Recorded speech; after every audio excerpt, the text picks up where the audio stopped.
Uncle గారితో మరి సువార్తలోను మిగిలిన సందర్భాల్లో పరిచయంలో నాకుండిన ఆ సహవాసాన్ని బట్టి మరి సోదరుని కలుసుకోవాలనే భారంతో నేను వచ్చి ఒక అరగంట మాత్రమే గడిపి వెళ్ళిపోయినాను. I think brother came for full time ministry early 80s, 80 or 81 brother? 80, yeah? 79. 1979 में एडी विलियम अंकल पूरी समय ప్రభు की సేవ में आए. 1979వ సంవత్సరంలో ఎడివిల్ అంకుల్ గారు మరి సంపూర్ణ కాల సేవకు వచ్చి ఉంటున్నారు. I think he came in 81 to Hebron. और मुझे ऐसा लगता है कि 1981 में भाई हेब्रोन आए. మరి 1981వ సంవత్సరం నుంచి హెబ్రోన్కు వస్తుండేవారు అన్నట్టుగా నాకు గుర్తున్నది. So just the people were talking, he is brother Eddie Williams. और उन दिनों में भाई एडी विलियम के विषय में बहुत लोग चर्चा करते थे. మరి ఆ They were సమయం talking, he is Eddie Williams. वो Eddie Williams भाई है. और वो लोग कह रहे थे कि ये एडी विलियम्स भाई है. మరి ఆ దినాల్లో మరి అక్కడున్న మరి పరిశుద్ధులైన వారందరూ కూడా ఇదిగో ఈయనే ఎడి విలియమ్స్ అంకుల్ గారు అని మాట్లాడుకుంటూ ఉండేవారు. He was with half slack. और वो छोटा ऐसा शर्ट पहने थे. छोटा नहीं, ठीक से पहना. हाफ शर्ट पहने थे. ఆయన అరచేతులు చొక్కా వేసుకుని ఉండేవారు. And it was like wow, that is a magenta color, pink mixed with magenta color. और पिंक और मैजेंटा जो रंग था ऐसा उनका वो पहराव था.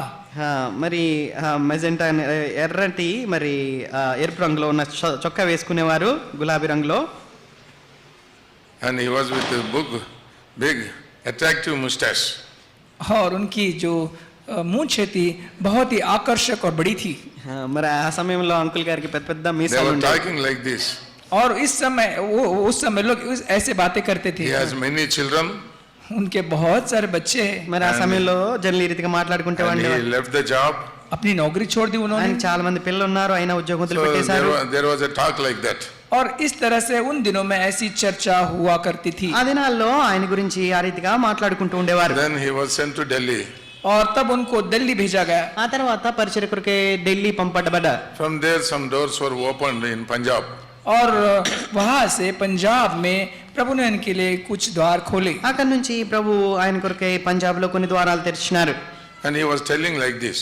और वो इस तरह से कहते थे. ఆయన ఈ రీతిగా చెప్తూ ఉండేవారు. While we were in the gospel campaign, जब हम सुसमाचार के अभियान में जा रहे थे, he told like this. इस तरह से उन्होंने कहा. మరి బహిరంగ సువార్త దండయాత్రకు మేము వెళ్తూ ఉండేప్పుడు ఆయన ఈ రీతిగా చెప్తూ ఉండేవారు. Bhakt Singh has come from Punjab. भाई भक्त सिंह पंजाब से आए. సోదల్ భగత్ సింగ్ గారు పంజాబ్ నుండి వచ్చినారు. So we go to Punjab. इसीलिए हम पंजाब चले जाएंगे. మనం We Punjab go to Punjab. हम अब पंजाब के प्रति ऋणी हैं. మనం ఇప్పుడు పంజాబ్ కృతజ్ఞ హై. వెళ్తూ ఉంటున్నాం. Punjab కు రుణపడి ఉన్నాము. మనం పంజాబ్ కు రుణపడి ఉన్నాం. So that was his burden to preach in Punjab. और ये उनका पंजाब में सुसमाचार फैलाने का एक बड़ा बोझ Many था. Bibles were sold. ఆ కారణం చేత పంజాబ్ విషయంలో ఆయన అలాంటి భారాన్ని కలిగి ఉండేవారు. ఆ రీతిగా అనేక బైబిళ్ళు అమ్మటం జరిగింది. बहुत सारी बाइबलों की बिक्री हुई. Not just New Testaments or Gospels, but for full Bibles. केवल नया नियम इतना ही सुसमाचार पत्रिका इतनी ही, परंतु पूरे बाइबल की बिक्री हुई. ఆ So we రీతిగా, had మరి కరపత్రాలు కొత్త నిబంధన కాకుండా సో పూర్తి బైబిల్ అన్ని కూడా ఎన్నో అమ్మబడ్డాయి. so thousands of Bibles were sold. हजारों की तादाद में बाइबल की बिक्री हुई. వేల కొలదిగా బైబిళ్ళు అమ్మబడ్డాయి. Myself, Ashpia, we participated in 2 campaigns. और मैं और उन 2 अभियानों में मैंने भाग लिया. మరి నేను కూడా ఆ సమయంలో మరి పూర్తి కాలం 2 ఆ సువార్త దండయాత్రలో పాల్గొన్నాను. So there were some of the wonderful gospel campaigns. और बहुत ही अद्भुत ऐसा वो सुसमाचार का अभियान रहा. ఆ రీతిగా అదెంతో మరి అద్భుతమైన సువార్త దండయాత్రలు. And we used to have one school rickshaw. और वहाँ पर हमारे पास एक स्कूल की रिक्शा थी. ఒక స్కూల్ రిక్షాను మేము అద్దెకు తీసుకున్నాం. We used to keep mic set and also Bibles inside. And myself and 2 other brothers, we used to press the rickshaw.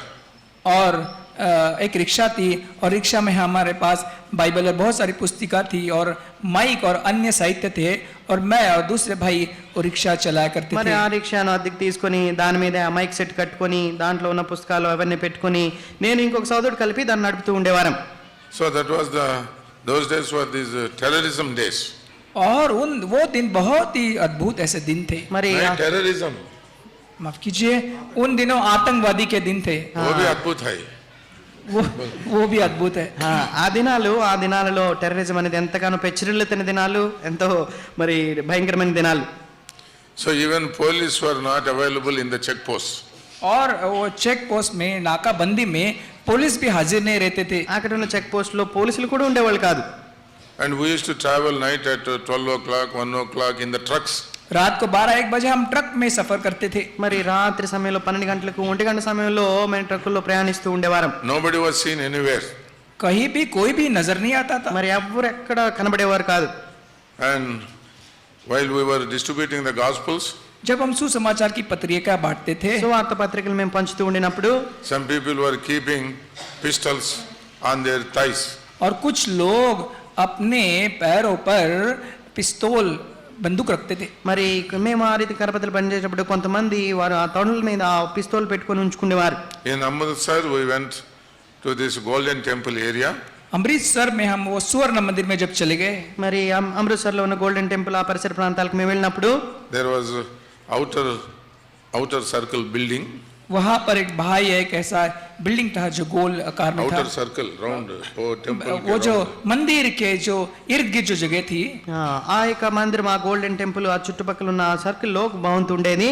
And we could see the Golden Temple, a part of that from outside. और उस सुवर्ण मंदिर का कुछ भाग हम बाहर से भी देख सकते ఆ थे। బయట నుంచి ఆ గోల్డెన్ టెంపుల్ యొక్క ఒక భాగాన్ని మేము చూస్తూ ఉండేవారం. It is a strategic area. और ये ऐसा वो एक स्ट्रैटेजिक एरिया है। ఆ రీతి అదంతా ఒక కీలకమైన ప్రాంతం. It was in the control of army. और वो जो सेना है उनके नियंत्रण में था। అక్కడ ఆ ప్రాంతం అంతా కూడా సైన్యం యొక్క చేతిలో ఉండేది. These bullet marks were on the walls. और जो बुलेट के निशान थे वो दीवार पर आसानी से दिखती थी। మరి ఆ గోడల మీద ఆ బుల్లెట్ గుర్తులు కూడా ఉండేవి. So we went inside, almost inside the Golden Temple. हम लगभग वो सुवर्ण मंदिर के अंदर चले ही गए। మరి దాదాపుగా ఆ గోల్డెన్ టెంపుల్ లోపలికి కూడా మేము వెళ్ళినాం. And we sold Bibles there in their book rooms. और उनके ही बुक रूम ने हमने बाइबल बेचे। ఆ గోల్డెన్ టెంపుల్ లోనే వారి బుక్ రూమ్ లోనే మేము Bible అమ్మినాం.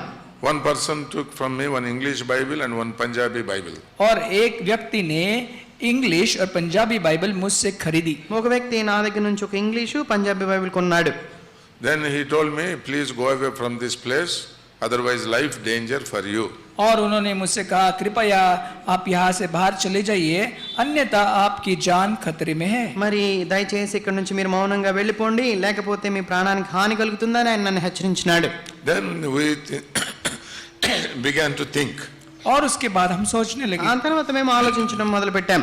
Then we came out and preached around the temple and came away. और हम बाहर आए और मंदिर के बाहर हमने सुसमाचार प्रचार किया और हम चले आए। ఆ తర్వాత ఆ దేవాలయం నుంచి బయటకు వచ్చి ఆ చుట్టుపక్కల ఉన్న ప్రాంతాల్లో మేము ఆ సువార్త చేసి వెళ్ళిపోయినాం. Some people wanted to go and see what it is inside. और कुछ लोग चाहते थे कि अंदर क्या है जाके देखें। మరి కొంతమంది లోపలగా ఏముందో చూడాలని వెళ్ళి చూడాలనుకునేవారు. According to Bible, it is not a holy place. और पवित्र शास्त्र बाइबल के अनुसार वो जगह तो पवित्र है नहीं, పరిశుద్ధ గ్రంథం ప్రకారము అది పవిత్ర స్థలం కాదు. So we did not go inside. इसीलिए हम अंदर नहीं गए। ఆ కారణం చేతనే ఆ దేవాలయం లోపలికి మేము వెళ్ళలేదు. In one gospel time, there were floods. और एक ऐसे सुसमाचार अभियान में वहां पर एक बाढ़ आई There were no proper roads also. और वहां पर अच्छी सड़क भी नहीं थी। ఒకసారి బహిరంగ సువార్తలు అక్కడ వరదలు వచ్చినాయి, అసలు దారులు కూడా లేకుండా ఉండినాయి. We had to sit on the top of the buses and there we used to take our food. और बस के छतों पर हमको बैठना पड़ा और वहां पर हमको भोजन करना पड़ा। అలాంటి సమయంలో బస్సు మీదకు వెక్కి పైన కూర్చొని భోజనం చేసేవారం. So God has given the privilege to Brother Ed Williams and also now and then some of us to partake in the ministry in that area. और उस इलाके में प्रभु ने भाई एडी विलियम को, हमको और बहुत सारे ऐसे लोगों को भाग लेने का बहुत अच्छा ऐसा భాగ్య दिया। మరి ఆ రీతిగా ఆ ప్రాంతాలలో మరి నాకు సోదరులు ఎడిలియం సంకుల్ గారు మిగిలిన దైవజనులకు సువార్త ధన్యతలో పాల్గొనే ధన్యతను అనుగ్రహిస్తూ వచ్చినాడు. Even though we have preached in many northeast states, but this is also one of the wonderful and memorable gospel campaigns in our ministry. और यद्यपि हमने पूर्व ईशान्य भाग में बहुत से ऐसे सुसमाचार के अभियान चलाए, लेकिन यह भी हमारी सेवा का एक बहुत ही महत्वपूर्ण और अद्भुत ऐसा भाग और जगह है। ఆ రీతిగా ఆ నార్త్ ఈస్ట్ లో అనగా ఉత్తర ఈశాన్య ప్రాంతంలో మిగిలిన ప్రాంతాల్లో కూడా సువార్త జరిగినను ఇది పంజాబ్ ఆ పరిసర ప్రాంతాల్లో ఉన్న బహిరంగ సువార్త ఎంతో ప్రాముఖ్యమైనది. I told by Paul Jacob also today, at least we had not golden days but silver days. और मैंने भाई से प्रभु की दास भाई पॉल जेकब आज सुबह कहा, कम से कम सुनहरे दिन तो नहीं, हम तो चांदी के दिन तो कम से कम महसूस करते हैं। మరి ఈ ఉదయకాలనే సోదరులు పాల్ జేకబ్ గారితో కూడా నేను పంచుకుంటూ వచ్చినాను. మరి బంగారు దినాలు కాకపోయినా మరి వెండి దినాలలాగా ఉండేవి మాకు అని చెప్పినాను. So there are so many things. और ऐसे बहुत से ऐसी बातें हैं। ఆ రీతిగా అనేకమైన సంగతులు ఉంటున్నాయి. And Brother Eddie Williams told one thing.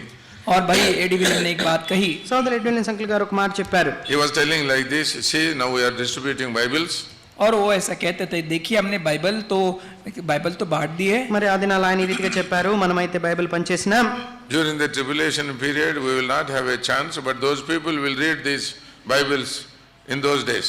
संकट के दिनों में हमको अवसर नहीं मिलेगा, लेकिन उन संकट के दिनों में जिन लोगों ने बाइबल खरीदे हैं वो बाइबल उन दिनों में पढ़ेंगे। మరి శ్రమల దినాల్లో మనం వెళ్ళి మరి సువార్తను ప్రకటించలేము, కానీ ఎవరైతే ఆ బైబిల్ కొనుక్కున్నారో వారే ఆ బైబిల్ని చదువుకుంటారని చెప్పారు. That is very long sight saying. और ये बहुत ही दूरदृष्टि हम उसको कह सकते हैं। మరి ఎంతో దూరదృష్టితో ఆ మాట ఆయన చెప్పారు. But morning when I met Brother Eddie Williams, आज सुबह को जब मैं भाई एडी विलियम अंकल को मिला, అయితే ఈ ఉదయకాలాన సోదరు ఎల్డి విలియం అంకుల్ గారిని కలిసినప్పుడు in Telugu there is a saying, worldly saying. और तेलुगु में एक ऐसी कहावत है, మరి తెలుగులో ఒక సామెత ఈ రీతిగా ఉంటున్నది, మాట్లాడే నోరు తిరిగే కాలు మౌనంగా ఉండలేవంట.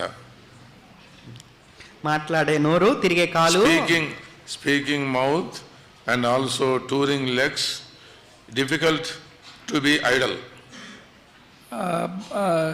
बोलने वाला मुख और चलने वाला पैर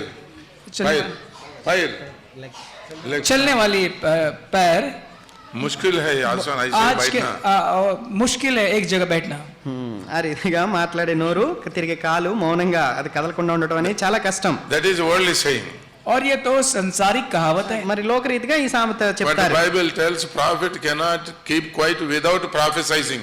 लेकिन पवित्र शास्त्र बाइबल कहती है नबी तो नबूवत किए बिना चुपचाप रह ही नहीं అయితే सकता। బైబిల్ గ్రంథం సెలవిస్తున్నది ప్రవక్త ప్రవచించకుండా మౌనంగా ఉండలేడు. He is a messenger. और वो तो प्रवक्ता है।